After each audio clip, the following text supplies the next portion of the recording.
E qual é o jeito certo ou a melhor maneira que a gente tem para evoluir no tênis, seja na nossa iniciação ou seja no nosso desenvolvimento como jogador de tênis? Basicamente, a gente procurar diferentes estímulos que afetem o nosso jogo de diferentes maneiras. Ou seja, a gente fazer algumas aulas individuais, também fazer algumas aulas ou treinos em grupo, a gente jogar partidas com diferentes jogadores, a gente jogar partidas em diferentes locais, aí sim a gente vai acabar desenvolvendo muito mais o nosso jogo. Então, eu não tenho que jogar só dentro do meu clube, eu tenho que jogar no meu clube, eu tenho que jogar no condomínio, eu tenho que ir numa outra cidade jogar. Se eu viajo a trabalho, por exemplo, eu tento encontrar uma quadra de tênis e jogar com jogadores diferentes.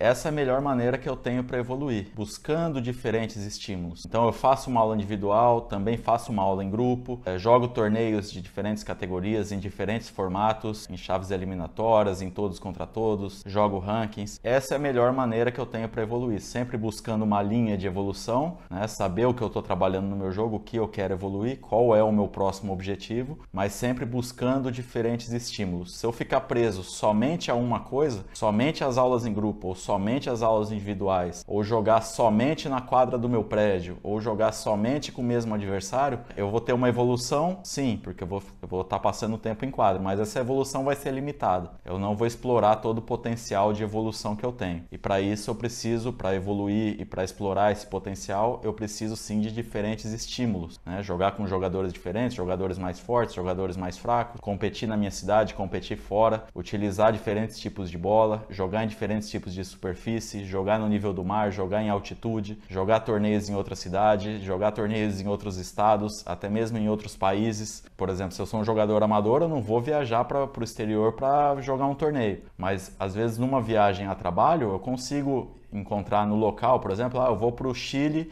uma semana a trabalho. Eu consigo jogar umas 2 ou 3 vezes tênis lá. Praticamente todas as cidades têm quadra de tênis. Então, se eu procurar parceiros, procurar locais nessas cidades que eu vou conseguir praticar e eu já vou agregar uma experiência que ela é muito enriquecedora para mim. Então, eu já vou jogar com jogadores gringos. Às vezes, os jogadores amadores não têm essa oportunidade. Então, isso já pode agregar uma experiência, dar uma bagagem muito maior para a minha evolução. Eu vou ver que o jogador gringo ele também tem 2 pernas, tem 2 braços, tem uma cabeça, também ele me ataca, mas também comete erros, ou seja, é um jogador normal. Então, quanto mais diferentes os estímulos que eu conseguir agregar para o meu jogo, maior vai ser a minha evolução.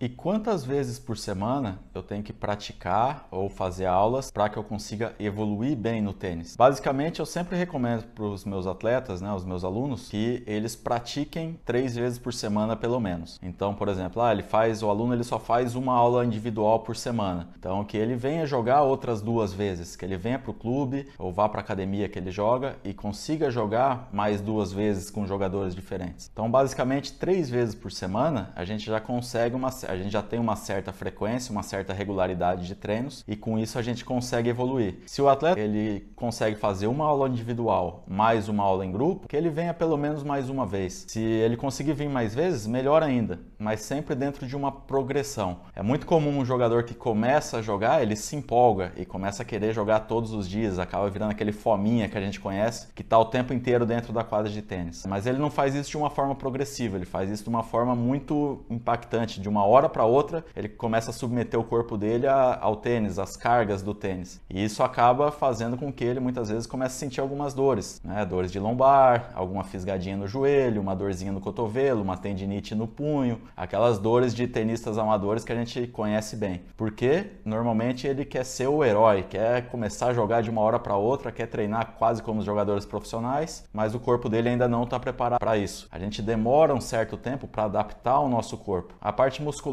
ela até se adapta rápido, mas a parte de tendões e ligamentos, isso também demora um certo tempo, alguns meses para fortalecer. Então é sempre indicado que os jogadores eles comecem de uma maneira muito devagar e progressiva. Começa ali as primeiras semanas fazendo uma aula por semana, depois de 1, 2 ou 3 meses ele adiciona mais uma aula, já começa a treinar 2 vezes por semana, daqui a pouco ele encontra parceiros, começa a vir num sábado ali jogar 1 ou 2 sets com o parceiro dele, e não que a gente venha e fique fique ali 5, 6 horas dentro da quadra, o que é muito comum que a gente veja no tênis amador, ou no tênis em clube ou academia. O jogador ele vai ali e fica muitas horas seguidas, ele quer evoluir muito rápido, e com isso a única coisa que ele vai encontrar, ele vai evoluir, mas a única coisa que ele vai encontrar vão ser algumas dores, algumas pequenas lesões, e daí vai fazer com que ele não desfrute tão bem do tênis. Então, basicamente, o jogador, ele para evoluir, é ideal que ele consiga jogar 3 vezes ou pelo menos 2 vezes na semana, né? Se ele conseguir mais vezes, melhor, mas sempre de uma forma progressiva.